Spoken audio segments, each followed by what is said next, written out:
ሰላም እንደምን አደራችሁ በድጋሚ መጥቻለሁ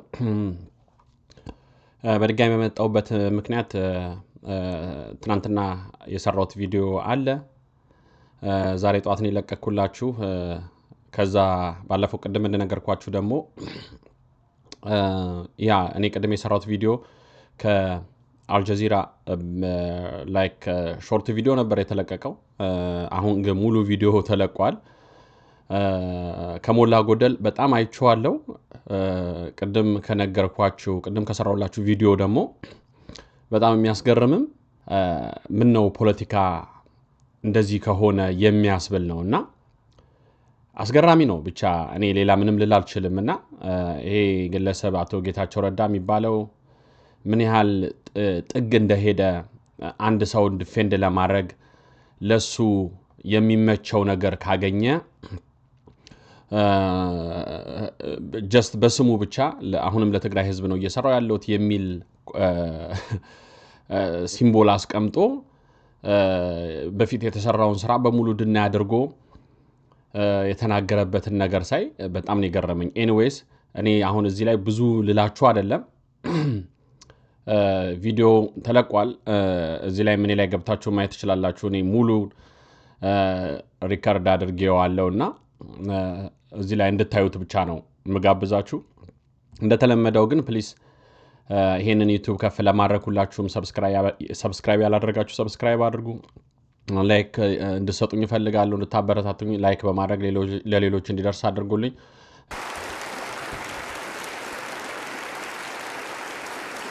ጌታቸው Reda, thank you for joining me on Head to Head tonight. My pleasure.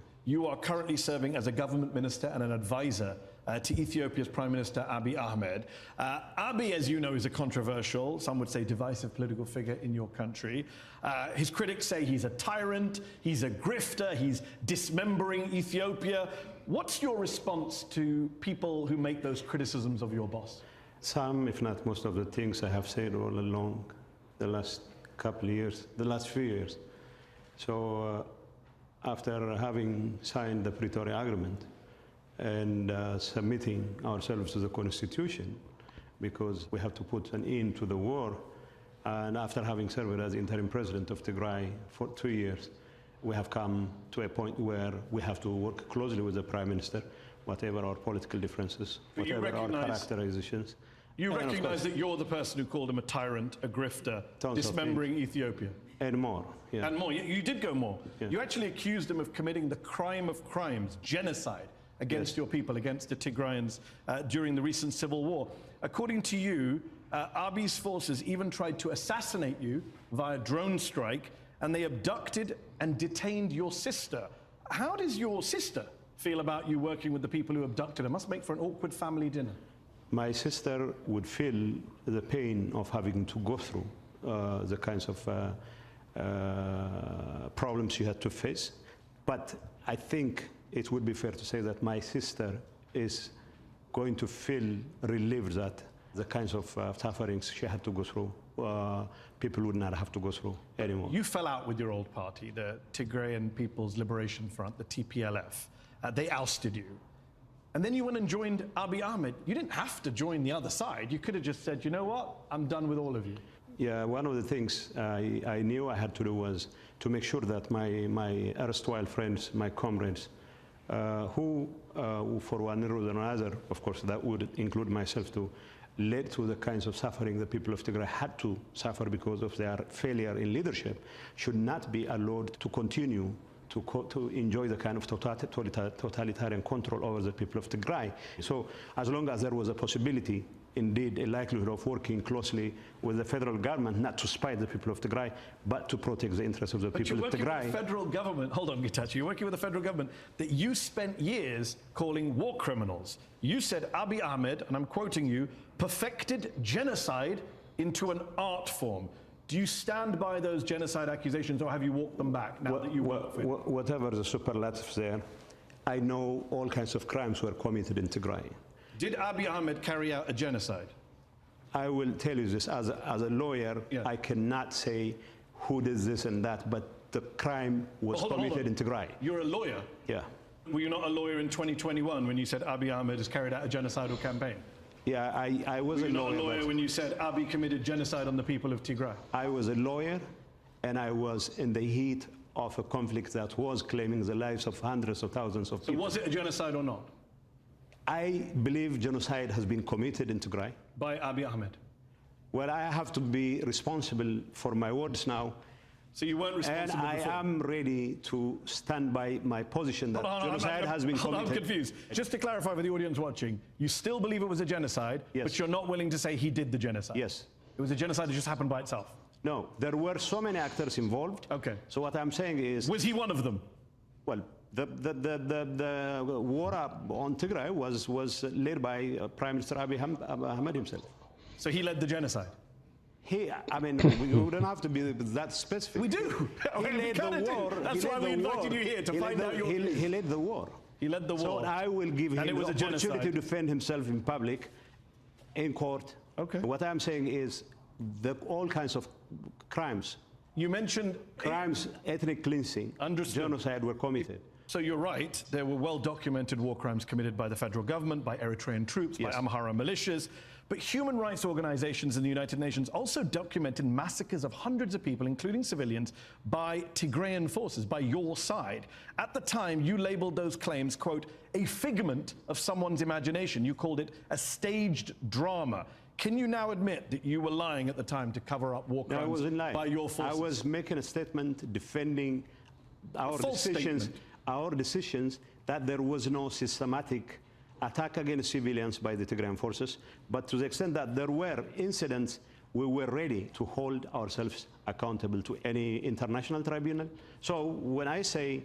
You said at the time, these are just a figment of someone's imagination. There was no such thing as our forces going in every house and targeting civilians. They fought and our forces fought back. That sounds like a denial of war crimes. You know, in the benefit of hindsight, I can see cases here and there where civilians were Cases targeted. here and there. Yes. One man said he counted 55 corpses as he escaped from his town in northern Ethiopia. He stepped over bodies scattered in the streets. Another asserted he was rounded up with 20 men who were shot in front of him. Yet others claimed Tigrayan forces went door to door, killing men and teenage boys. That happened on your watch. Well, to say that it happened under my watch, under circumstances, would be a bit of a stretch. But when I say that no such decision was made against civilians, I still stand by it because there was no decision to target civilians.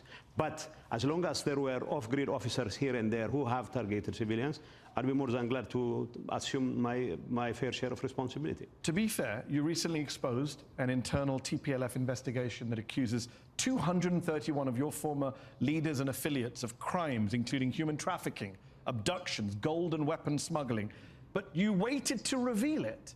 Honestly, How do we know you weren't involved in these crimes? honestly, I wasn't involved in the crimes because Well, you I exposed wasn't them. because I wasn't. But I knew. That's not really a good defense. I wasn't involved in the crimes because I wasn't. After having spent months as president of the interim administration, it came to my knowledge that these kinds of activities were quite. But you didn't mundane. reveal it. You waited, I didn't you reveal waited it till because, this year. Because I didn't reveal it because we believed in the TPLF that maintaining a modicum of unity was far more important than addressing our internal problems. And that... I mean, human trafficking is not an internal problem. It's a major crime. When I first decided to bring those not just accusations, but also evidence to light, well, my responsibility was to make sure the people who were in the business of adjudicating these cases were informed. And it's not like I can go door to door and prosecute myself. But you exposed 231 people. But I did the exposing way ahead of my being ousted as interim president. But you admitted earlier this year that you lied up until now. I tolerated this. No, I tolerated. You lied. You said you lied. No, I didn't lie. I tolerated. You said earlier this year, it is enough that I lied up to now, and I tolerated up to now. Those are your words.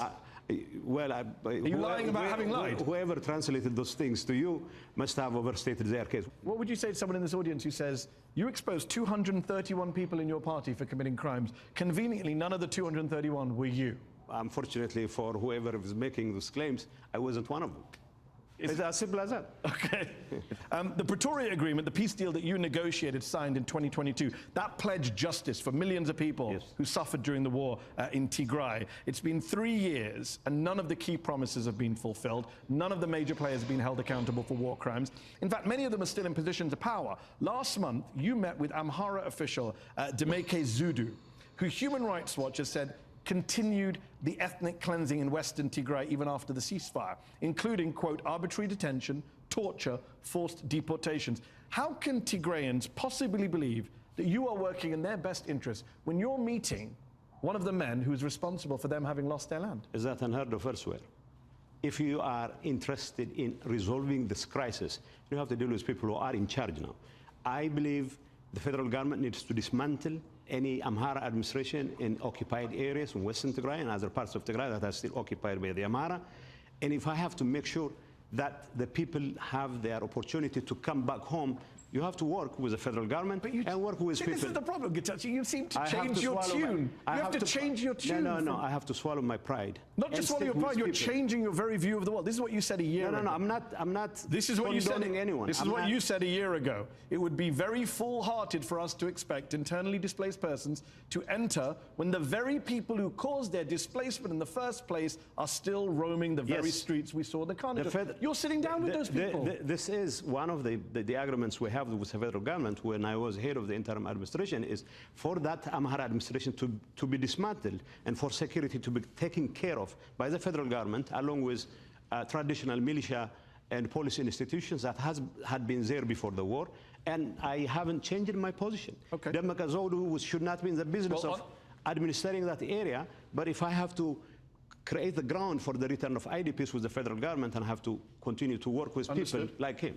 Many Tigrayans, you know this, see you as a traitor. Thousands of people in Tigray went to the battlefield and they died. They were killed in war based on your call to arms. You urged young Tigrayans to, quote, rise and deploy to battle in tens of thousands. What do you say to the people of Tigray today who were victims of the war and who now think you betrayed them by joining the architect of their suffering, Abiy Ahmed? There are two things here.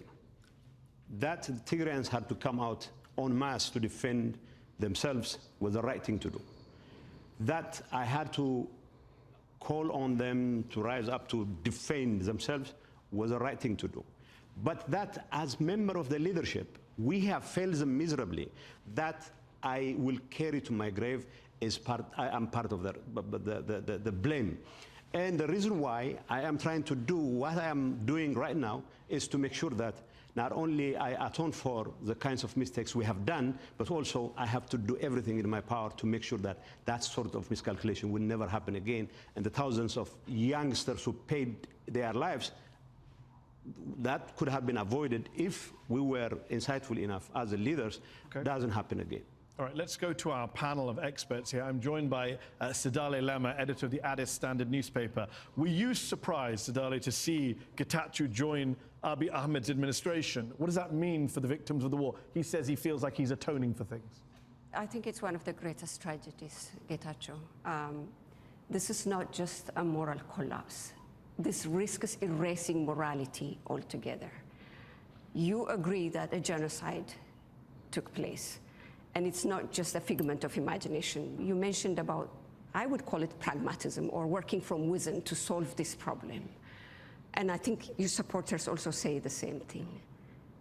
What have you done so far?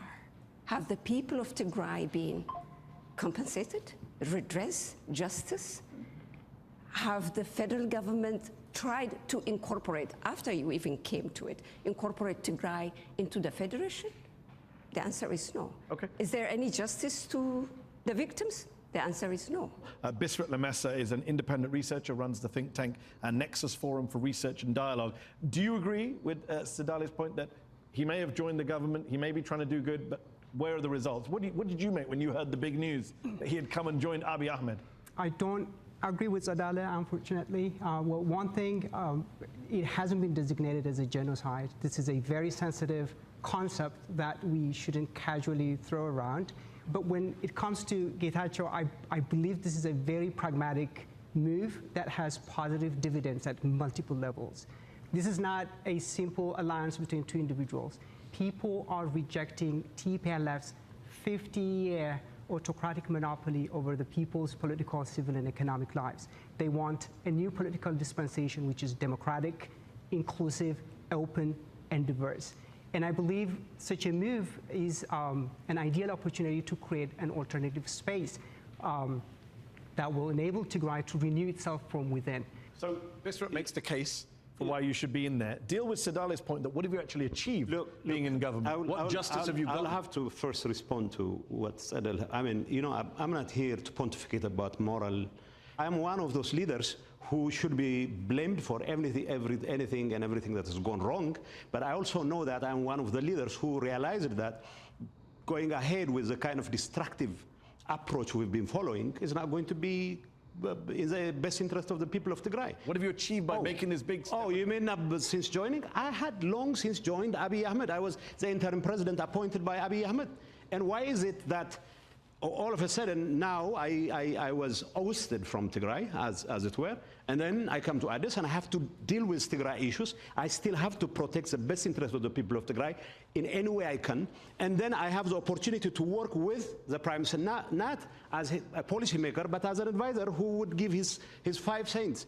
Let's bring in Shetil Tronville, is a professor of peace and conflict studies at Oslo New University College. He specializes in Ethiopian and Eritrean affairs. ጌታቸው says he wants accountability and justice for Tigray and the victims of the civil war. Is the federal government that he's part of, that he's a minister in, is it working towards that aim? Is it doing enough? Well, we don't have any evidence for that as of now. They have put in place a so-called transitional justice mechanism to address the mass atrocities taking place in Tigray during the war. But that framework of so-called transitional justice is more aimed at not disclosing and not placing accountability on individuals, but diverting attention to other aspects of Ethiopia's long troubled history of human rights abuse. So as of today, we have no evidence whatsoever that the government is providing accountability for the mass atrocities. No evidence whatsoever. That's pretty damning. I agree with Shetil. Nothing of the sort has happened. Well, the Defense Ministry has taken measures against some off-grade low-level officials. And as long as I am able to convince or try to impress on the powers that be in Addis Ababa that none of the adventures 5 years ago are going to pay dividends, and then I will use that opportunity. In 2019, Prime Minister Abiy Ahmed won the Nobel Peace Prize for ending decades of hostilities with neighboring Eritrea. Abiy then partnered with Eritrea to fight against Tigray in the civil war. Today, however, there are rumblings of a possible new conflict between these two countries. There are reports of Ethiopian tanks and artilleries moving towards the border. Both governments are accusing each other of trying to provoke a conflict. Is Ethiopia on the precipice of another war with Eritrea? I wouldn't put it that way. I mean, the whole rhetoric about Ethiopia's wanting to have access to the Red Sea is often conflated with the idea of ownership of a real estate, coal, asset, or whatever. As far as I'm concerned, there is no credible argument whatsoever to try and go against the sovereignty of Eritrea. Are you saying that the claims of the Ethiopian government, led by Abiy, saying we want access to that Red Sea port that's in Eritrea, you're saying that won't lead to war? No. What I'm saying is I don't expect that to lead to war, at least not in the foreseeable future, as far as I'm concerned. Prime Minister Abiy, on the one hand, has said he wants peace. He said he wants to avoid conflict. On the other, he's vowed to, quote, correct this historic error of the seaport and said, quote, I am 1,000,000% sure Ethiopia will not remain landlocked. The Ethiopian military said recently that it will not hesitate to make any sacrifice to secure access to the sea. How are those not threats? So I have reason to believe that President Isaias and Prime Minister Abiy will find it in their hearts to find a way to resolve, to defuse the crisis. Believe me. That's what I believe in. When you say believe me, this show is not about belief. It's about facts. It's about evidence. I'll tell Do you have any evidence? I'll tell you about the facts. Do you have any evidence that you're ruling? You're saying there's no conflict. Everyone who's worried about conflict I'll give you right the facts. I'll give you the facts. Okay. You know, I recently traveled to Afar region, all the way to Bure. Yeah. And I saw concrete asphalt being built by the Ethiopian government. Yeah. Obviously, the Eritrean government also is building their side of the asphalt. So it must have been a recent fallout between the two sides. So if they have made that investment sincerely, and then I cannot rule out the two parties coming together and people worry about the issue. rhetoric. Many would say this is not about a port. This is about expansionism by the Ethiopian government. Some have said that Abiy is, quote, obsessed with Ethiopia's imperial past, that he wants to march into Eritrea's capital and declare the Red Sea as his border. He wants to be celebrated as the leader who restored Ethiopia's greatness. What do you say to people who say that? Well, I said as much in the past myself. Now the question is... Those are all your quotes. You said he was obsessed with Ethiopia's imperial past. You said he wants to restore Ethiopia's greatness. Is that not what you believe anymore? Well, no. I mean, I don't have any problem with Abiy wanting to restore Ethiopia's greatness, whatever that greatness is. My issue is that sort of claim is not likely to lead to the kind of conflict people fear is going to happen anytime soon. At the time, when you said it in 2021, you said it would lead to conflict. I said it no, I didn't even say it will lead to conflict. I said he will take over Asmara. I understand that's what you're saying. My question is, does that mean you no longer think he's an imperialist warmonger? No. I think at this point in time he cares more about his image, that he's trying to make differences in domestic politics and all that. So I don't think he will risk the kind of expansionist approach that many people impute to him. But many people being you. In fact, I went beyond that he would take over Asmara. Okay. He hasn't taken over Asmara. So are you saying you were wrong about it? No, he hasn't taken over Asmara. If war does break out with Eritrea, should Abiy give his Nobel Peace Prize back? Well, he could. Okay. I'm not sure. Okay. Let's go back to our panel. Sadale Lema, what do you make of the tensions between Eritrea and Ethiopia? Getachew says, believe me, he's got some insider information. They're not going to go to war. Do you buy that? Are you worried? I am worried, and I think a lot of people are worried. I think the fundamental problem of the tension today is the alliances that President Isaias Afwerki and Abiy Ahmed created a war pact. And when the Pretoria Agreement was signed, it collapsed. Now the two are looking at each other. But the problem is that I think the Prime Minister made it for the first time a few weeks ago when he said that what they want is a navy base. And it's not just the port access. And this ups the ante. I want to bring in Sheetal Tronville. You study conflicts. You know both these countries very well. Do you think war is inevitable? Do you think it's avoidable? Do you buy the, should we call it complacency or positivity from Getachew here? No, I think the war is coming, and it's coming pretty soon. Ethiopia is now posturing and ticking off every box of claiming a right to self-defense, accusing Eritrea of destabilizing Ethiopia, accusing Eritrea of funding and arming militias, the Fano-Amhara militias, accusing Eritrea to collude with the Tigrayan government or the TPLF in Tigray. The Minister of Foreign Affairs in Ethiopia submitted a letter to the Secretary General of UN, ticking off all of these issues, saying that we will be patient, we want peace, but we are not patient for too long. Sheetal says war is coming, and he's laying out that the Ethiopian government seems to be making the case for it. While I agree with his analysis, what I'm saying is war is not necessarily inevitable. The reason why I don't believe war is inevitable is because the region has more than ample experience of turning things around and making the best of bad out of erstwhile enemies. Excuse me, Mr. Getachew, the region has also ample experience with war after war after war after war, relapsing to war more than creating sustainable peace. Let me bring in Bisrat Lemessa. Let me ask you, Bisrat, when Prime Minister Abiy Ahmed says, we will correct the historic error, the mistake made 30 years ago will be corrected tomorrow. It is an existential issue. That sounds like a guy getting ready to do war.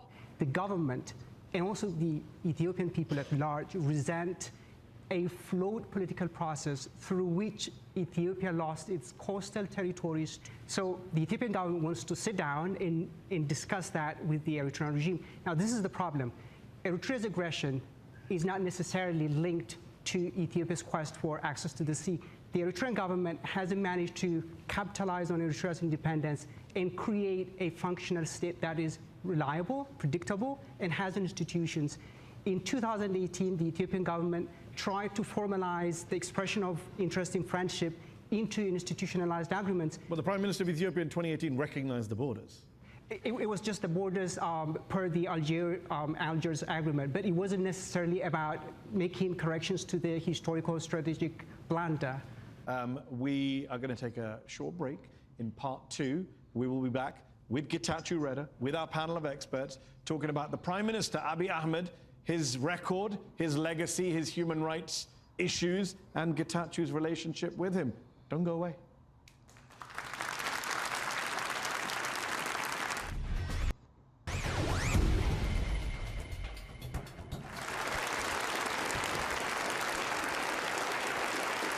Welcome back to Head to Head on Al Jazeera. My guest tonight is Government Minister and an advisor to Ethiopian Prime Minister Abiy Ahmed, Getachew Redder. Getachew, in part 1 we talked about the prospects for war. We talked about your own record in terms of moving over from the TPLF to the current government. Let's talk about the current government. Let's talk about Prime Minister Abiy Ahmed, a man who at first was heralded as a reformer. He got a Peace Prize. He was seen as a fresh leader after decades of oppressive TPLF-dominated rule, your former party. Today, though, under his rule, we're witnessing an erosion of human rights, government clashes with militia groups in Amhara, Oromia, the ongoing killing of civilians, the jailing of journalists and opposition figures. Ethiopia's economy is struggling, poverty is on the rise. Now, as you said in part 1, you support the Prime Minister in terms of trying to end conflict, especially abroad. But surely on the domestic front, you could agree that it's not going so well for Abiy Ahmed on the domestic front. Bulldozing your way out of every crisis is not going to work. So to the extent that I have a role to play, it's as much about addressing the Tigray crisis as trying to give my piece of advice to the Prime Minister. That what about all the opposition politicians and journalists who are being locked up? You used to be against that back in the day. Well, I'm still against any such move against opposition leaders. Well, you were an advisor to the Prime Minister. Have you asked him to release some of these journalists and politicians? Well, you give me a list and I definitely will do that, believe me. I'll read to you from the Committee to Protect Journalists from August. Okay. Ethiopian journalists were abducted by masked men. 2 others were detained. We are alarmed by the abduction of Ethiopian newspaper editor Jonas Amari, the arbitrary detention of journalist Qadr Mohammed Ismail, the incommunicado detention of radio host Abdul Samed Mohammed. I can keep going. Should they be released? They should be released, yeah. Well, I mean, telling me that's great, but I'm not the Prime Minister of Ethiopia. Well, I don't exactly know what the allegations against them are. Why don't you find out? I once was the information minister. I had been dealing with such kinds of issues. And I don't believe that detaining journalists for their professional work is acceptable. What about the federal MP Christian Tadale, who was taken last year, detained? He's now very ill in prison. His family are very worried about him. He's a member of parliament. He should have his day in court. Anyone who is accused of any crime should have their day in court, and they should be treated decently. You have all these tensions in Ethiopia, and some people would say undermines Prime Minister Abiy's very grand vision for unity, which is outlined in a series of books called Medema, which means coming together. Yeah. And Medema in part advocates for ending Ethiopia's division into ethnic states and pushing for a united country. It's very idealistic, very grand. A lot of people have criticized that pan-Ethiopian ideology. Some people call it an assimilation agenda that's been the source of the problems for Ethiopia. Other people call it bullshit. Some people say Abiy has no idea what Medema is. What do you say to those critics? Well, but the only Medema book I've read is the most recent one. So I gave my, my assessment of what the book stands for. You called it a noble document. Did I call it a noble document? Yeah. I said it has grand ideas, and the way to put them on the ground, to implement them, would require a serious policy debate. I wasn't endorsing any policy. I was simply saying that he has a vision. Just to be clear, the people who said it was bullshit and an assimilation agenda that's the source of the problems, and who said Abiy doesn't have any clue about Medema, was, drumroll, you. Well, Medema, I mean, I'm talking about the only book I have read, and I commented on it. So why did you say in 2020 Abiy came up with Medema, he doesn't have any clue about Medema? No, he had clue about Medema, but I didn't subscribe to what he said in the Medema back then. And but you do now? I'm not even sure. Do you still think it's bullshit? No, I probably have matured enough the last 5 years to avoid the kinds of sweeping characterizations that that people make and I once made. You're a reformed man. I wouldn't say reformed, but I have grown up. You've grown. Just to be clear, when I interviewed you in 2016 for Al Jazeera, you were a government minister, as you mentioned, spokesperson for the TPLF. For the government, for the federal government. But you were also in the TPLF. Yes. Now you're with the Abiy government, you're anti the TPLF. Next year, who knows where you'll be? People would say, how can we take you seriously? Well, you should come out, you hop. Because I will tell you this. Once what I contribute, whatever I can contribute to the betterment of the people.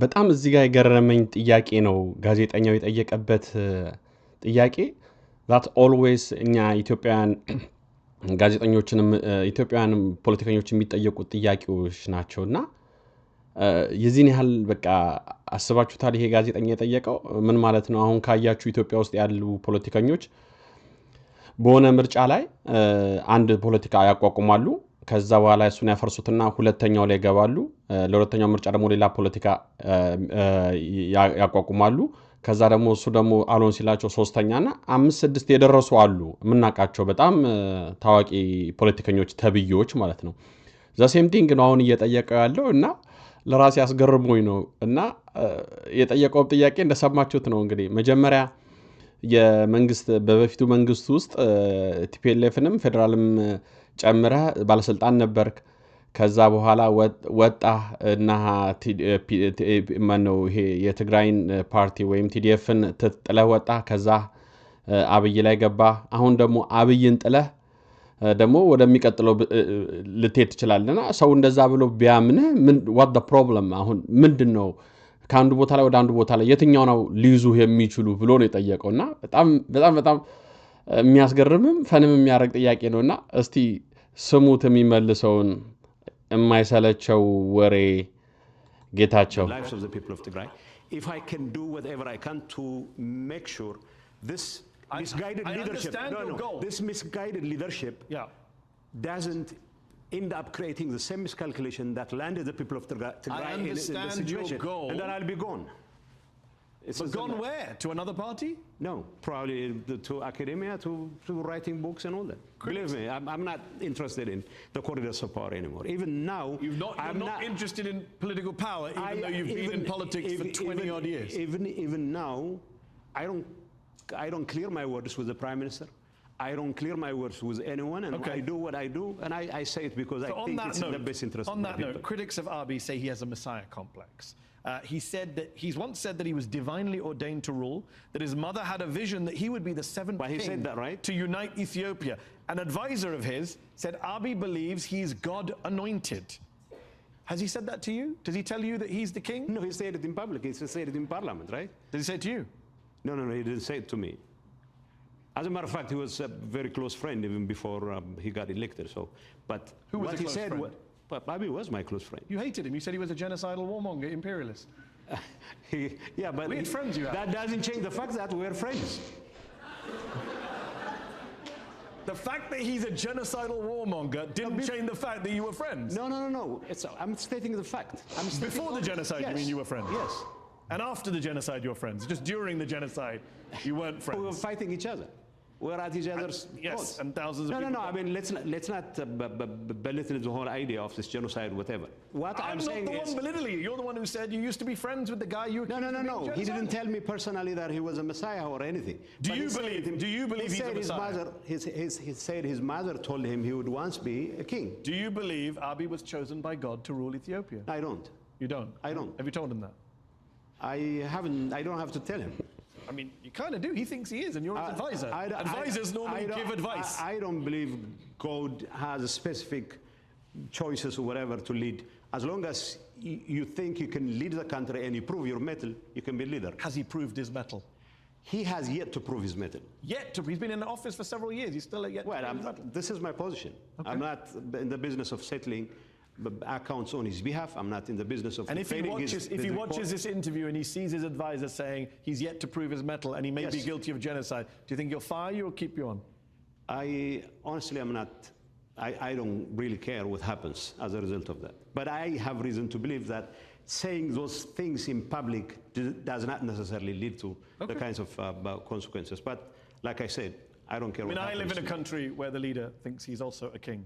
So let's go to our panel. Sidale Lema is editor of the Addis Standard newspaper. Abiy came to power as a reformer, self-styled.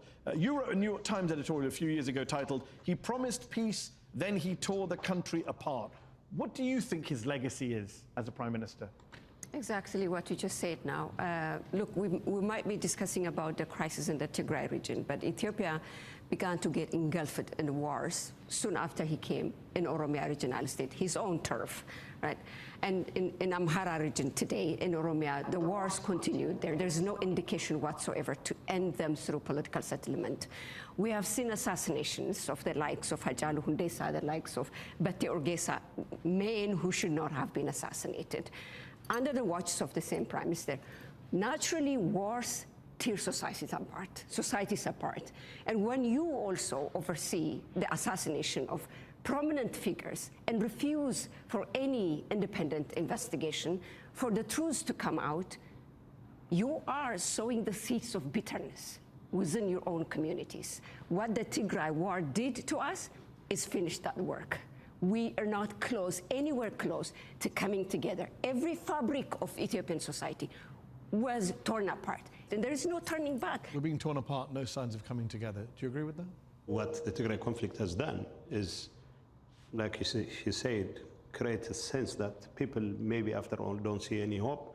So what we have to do is to make sure that whatever chance there is to salvage and a semblance of unity needs to be put together. And whatever effort I'm going to make, first and foremost, is about protecting the interests of the people of Tigray, and of course to ensure that Ethiopia doesn't continue to slide. It takes engagement with whoever is in charge, Prime Minister Abiy included, to arrest this development, not to just complain about.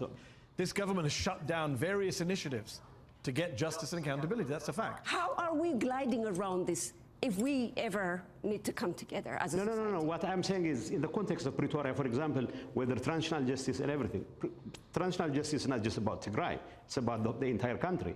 It needs to be fully implemented. That's my position. I know that the challenge, but we have to engage the federal government anyway. There are other challenges related to that. Biswat Lemesse is an independent researcher, runs the think tank Nexus Forum for Research and Dialogue. Biswat, what do you say to people who worry there won't be free and fair elections in Ethiopia next year, that Abiy is an autocrat? What is your response to them? Well, I don't think that's a fair assessment. Trying to put everything on Abiy as the architect of the vision in Ethiopia is either it's a cynical attitude or it's failing to understand Ethiopia's complex history, tensions around ethnicity, religion, ideology, and throughout its history, it's been accumulating problems after problems after problems. In 2018, the Prime Minister ascended to power because everybody, including TPLF leaders, recognized that the country was inching towards implosion, and change was necessary. But let me tell you one thing. People usually talk about the euphoria that happened in 2018, but that hid two divergent political forces. One that blamed TPLF for its monopolistic approach and sought more ethnic autonomy. They expected that from the Prime Minister. The other one said ethnic federalism is the root of all our problems, and he's supposed to shred the constitution, dismantle the structure, and bring in something new. Now, this is the Ethiopia that the Prime Minister inherited, but that is where the transitional justice framework comes in. Let's confront our past, reconcile, move on. That is where the National Dialogue Initiative comes. Let's come together and do a bottom-up approach. Let me bring in Kjetil Tronvoll, is Professor of Peace and Conflict Studies at Oslo New University College. Kjetil, there's this phrase that's now doing the rounds, mega, make Ethiopia great again. Abiy's been associated with this phrase. Some people think mega is just a way for Abiy to, push his own agenda, big up himself, self-aggrandizement. What do you make of what he's trying to do with Ethiopia? Is he trying to restore some form of greatness, bigger boundaries, bigger borders? What is his goal in your view? I think all of the above is his goal. Will he succeed? Probably not. because he's repeating the mistakes as done by earlier emperors and governments in Ethiopia. Every time a government is trying to centralize power in Ethiopia, it creates counterforces from the regional states or from the ethnic groups, call it whatever you want. And in addition to the centralization process, Abiy is also trying to impose all-embracing Ethiopian identity, using a language and a rhetoric harking back to an imperial time, which is very provocative for the gentleman sitting next to you, and that ideology from the Tigray People's Liberation Front, from the Oromo Liberation Front, and from others. So he's trying to create something which has failed 2 times before, and I think it will fail again. Is mega provocative to you? Is this idea of of subsuming ethnic identities into one pan-Ethiopian ideology, does that worry you? You know, you used to call him imperial, as we've discussed tonight. No, that's such a project is not going to work, whether it comes from Abiy, from TPLF, or from whoever it is who promotes such agenda. It's not going to work because... You're not worried about the centralization of power that Shetel identified? No, but you know, I haven't abandoned any of the misgivings that I had when the centralization of power led to the kinds of conflicts. What I am saying is whatever is going to work in Ethiopia should take into account the diversity of the country.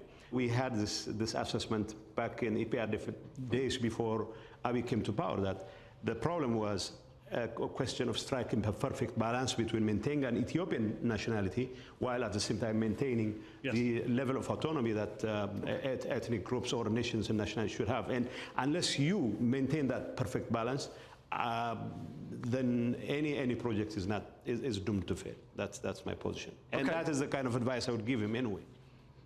Okay, let's go to our very patient audience here in the Conway Hall in London. If you have questions for ጌታቸው, please do raise your hands and I will come to you. We'll go to the lady here at the front. Domestic accountability has never happened in modern history in Ethiopia. And there were several international initiatives that were started and then ended because of the federal government's involvement internationally. The AU is one example, the United Nations was another. And then this was replaced by the domestic mechanism that we still haven't seen any prospects from.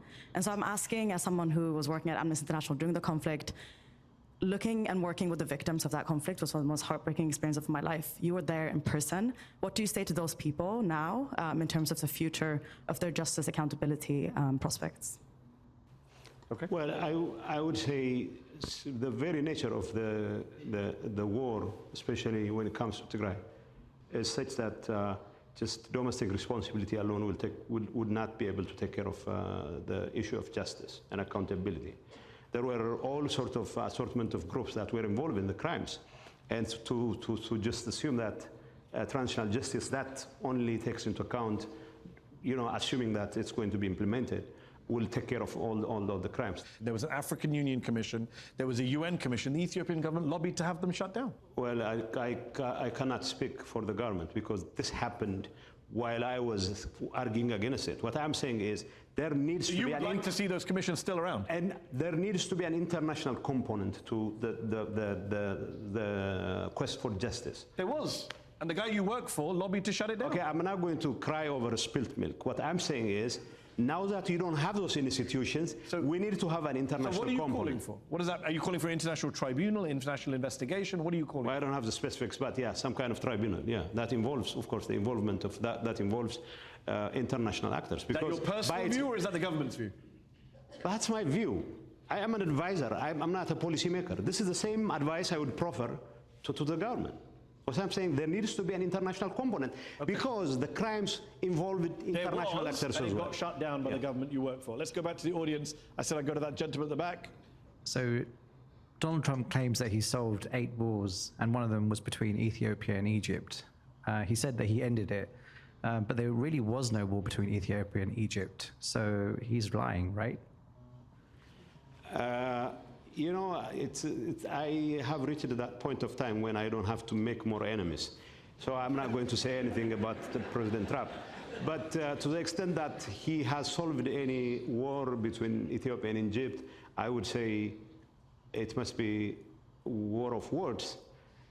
Even that is far from addressed as far as I am concerned.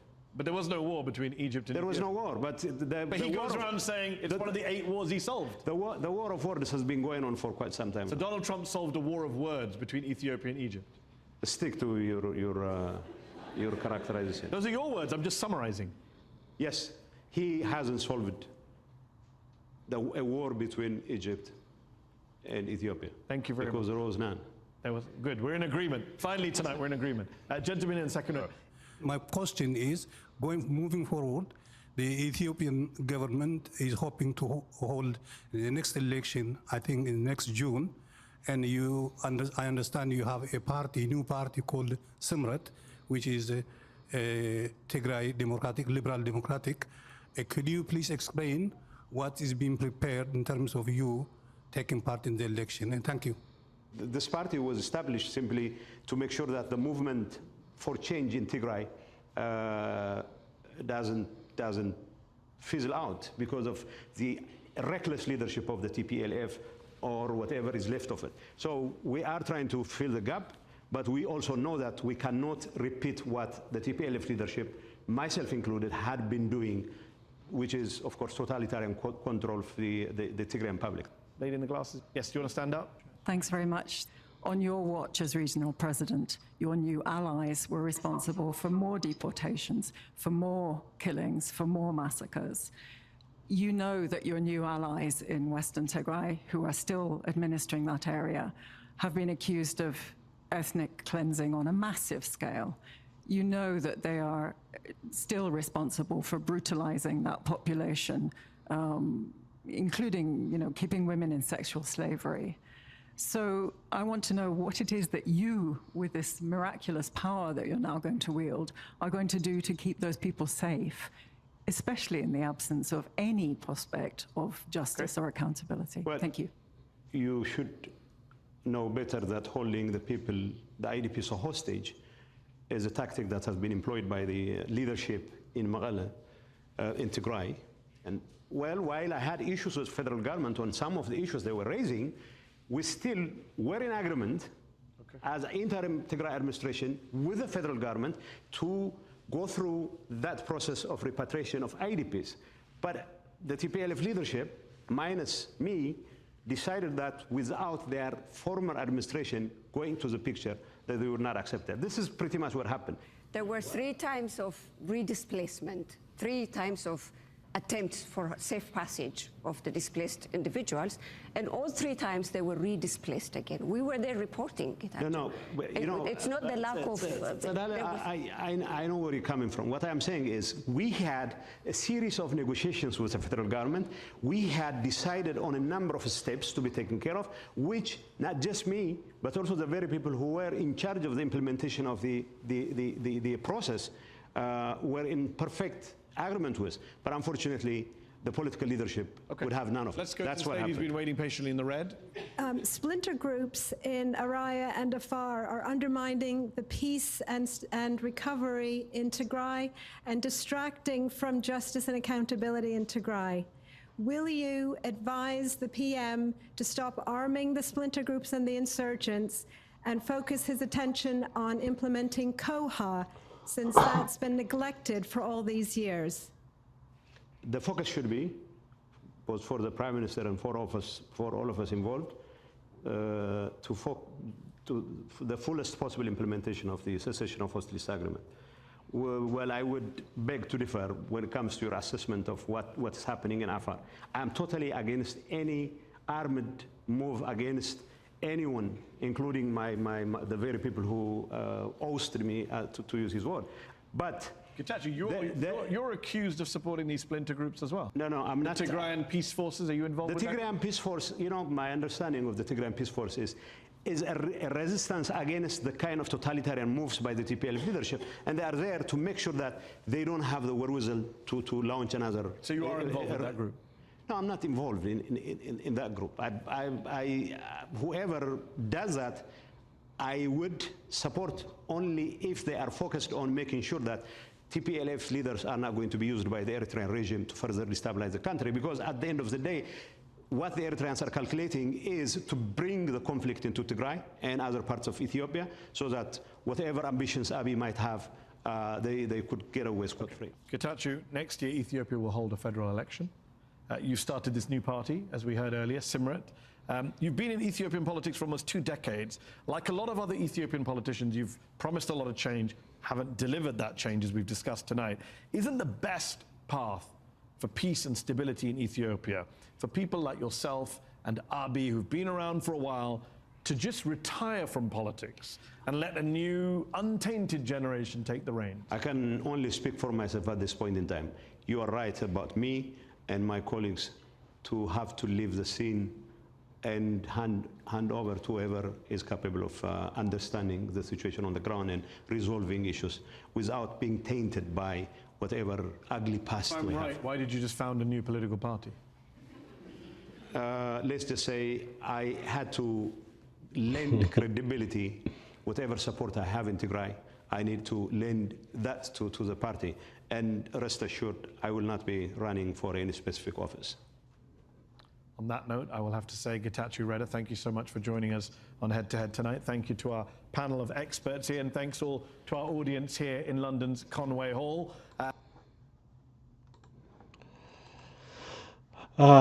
እንደሰማችሁት ነው በጣም ደስ የሚል ኢንተርቪው ነበረ በነገራችን ላይ ግን በቃ እኔ I don't know I mean ጌታቸው ካለው ፐርሰናሊቲ አንፃር ሊመልስ የሚገባውን ነገር መልሷል የድና ያደረጋቸው ነገሮች አብዛኛው ቢኖሩም ማለት ነው ራሱን ዲፌንድ ለማድረግ የሞከረበት መንገድ እንደውም ራሱን ዲፌንድ ለማድረግ የሞከረበት ምንም ነገር የለምና ሞር ዲፌንድ ያደረገበት ለጠቅላይ ሚኒስትሩ ነው በጣም አስገራሚው ፓርትም እሱ ነው እሱን እንደውም ከችግሩ ውስጥ አንዱ አካል አድርጎ ነው ራሱን የገለጸውና በጣም አሳፋሪውም ነገር እሱ ነው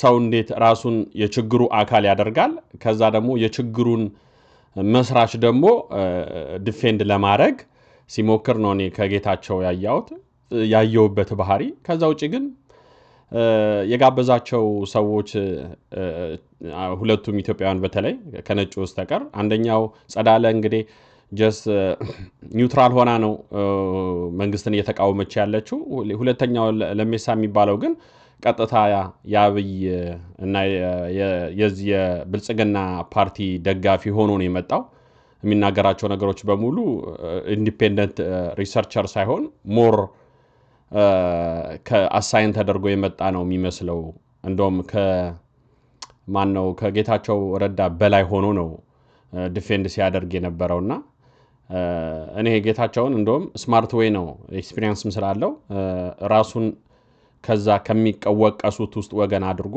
ነው የገለጸው ግን በጣም ፈኒ ፓርቱ ግን ራሱን ከሚወቀሱት ውስጥ ወገን አድርጎ የቀባውን አካል ደግሞ ነፃ ለማውጣት የሞከረበት ጥረት ግን አስገርሞኛል ኤኒዌይስ ቪዲዮ እንዳያችሁት ነው እንግዲህ እንደተለመደው ሁላችሁም ይህን ቪዲዮ ላይክ ሼር አድርጉት ለነበረን ቆይታ በሙሉ በጣም አመሰግናለሁ እግዚአብሔር ይስጥልን